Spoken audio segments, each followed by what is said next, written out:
ശ്രീ മഹാഗണപതിയൈ നമഃ. ഓം ശ്രീ സരസ്വതിയൈ നമഃ. ഓം ശ്രീ ഗുരുഭ്യോ നമഃ. ഓം ശ്രീകൃഷ്ണ പരമാത്മനേ നമഃ. ഇന്ന് നമ്മൾ നാരായണീയം ദശകം 7 ആരംഭിക്കുകയാണ്.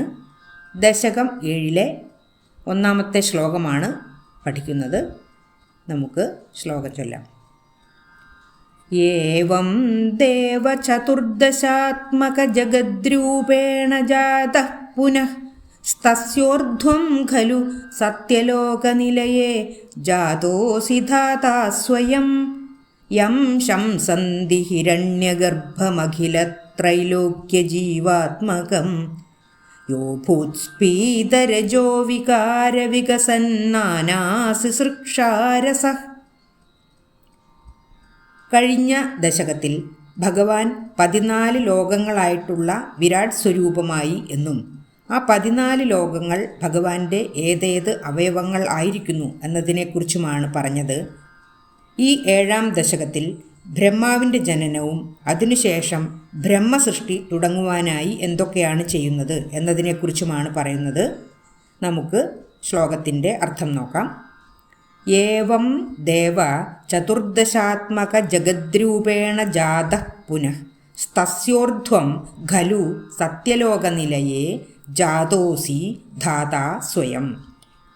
ഏവം ഇപ്രകാരം ദേവ അല്ലയോ ഭഗവാനെ ചതുർദശാത്മകം 14 ലോകങ്ങളായിട്ടുള്ള ജഗദ്രൂപേണ ലോകരൂപത്തിൽ അല്ലെങ്കിൽ ജഗദ്രൂപത്തിൽ ജാതഃ ജനിച്ചിട്ട് പുനഃ പിന്നീട് അല്ലയോ ഭഗവാനെ അങ്ങ് 14 ലോകങ്ങളായിട്ടുള്ള ലോകരൂപത്തിൽ ജനിച്ചിട്ട് പിന്നീട് സ്തസ്യോർധ്വം ഖലു സത്യലോകനിലയേ ജാതോസി ധാതാ സ്വയം.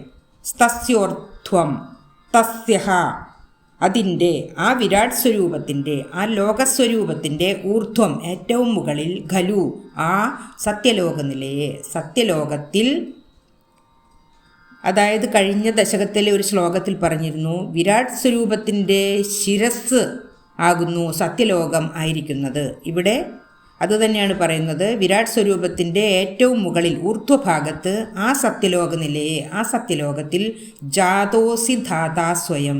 ജാതോസി ജാതഃ അസി ജാതഃ ജനിച്ചു അസി അങ്ങ് ധാതാ ധാതാവായിട്ട് അല്ലെങ്കിൽ സൃഷ്ടികർത്താവായിട്ട് ബ്രഹ്മാവായിട്ട് സ്വയം അങ്ങു തന്നെ സത്യലോകത്തിൽ ജനിച്ചു.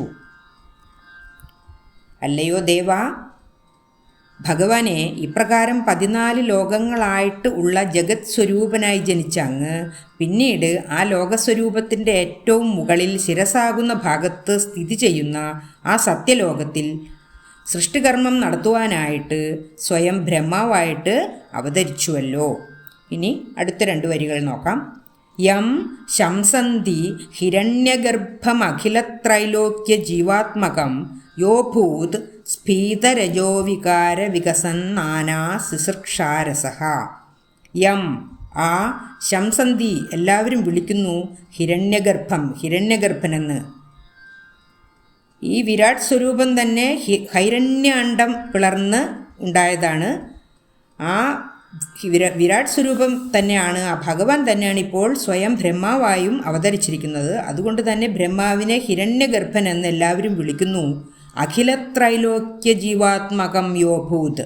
അഖിലത്രൈലോക്യം അതായത് എല്ലാ 3 ലോകങ്ങളുടെയും 14 ലോകങ്ങളായിട്ടുള്ള വിരാട് സ്വരൂപം 3 ലോകങ്ങളായിട്ടാണ് പറയുന്നത്. ഭൂമിയുടെ താഴേക്കുള്ള 7 ലോകങ്ങളെ ചേർത്ത് പാതാള ലോകമെന്നും ഭൂമി ലോകത്തെ ഭൂലോകമെന്നും ഭൂമിയുടെ മുകളിലേക്കുള്ള 6 ലോകങ്ങളെ ഒരുമിച്ച് സ്വർലോകമെന്നും പറയുന്നു. അങ്ങനെയുള്ള അഖില ത്രൈലോക്യം ആ സകല 3 ലോകങ്ങളുടെയും ജീവാത്മകം യോഭൂത് ജീവാത്മകം ജീവാത്മാവായിട്ട് യോഭൂത് ആയിത്തീർന്നു ആ ബ്രഹ്മാവ്. ഇനി എങ്ങനെയുള്ള ബ്രഹ്മാവ് എന്ന് നോക്കാം.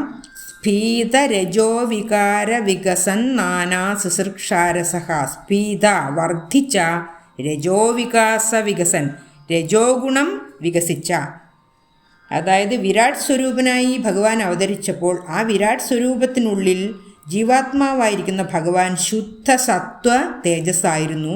എന്നാൽ ഇവിടെ സൃഷ്ടികർമ്മങ്ങൾ നടത്തുവാനായി ബ്രഹ്മാവായി അവതരിച്ചപ്പോൾ രജോവികാര പ്രാധാന്യമുള്ള ജന്മമാണ് കൈക്കൊണ്ടത്.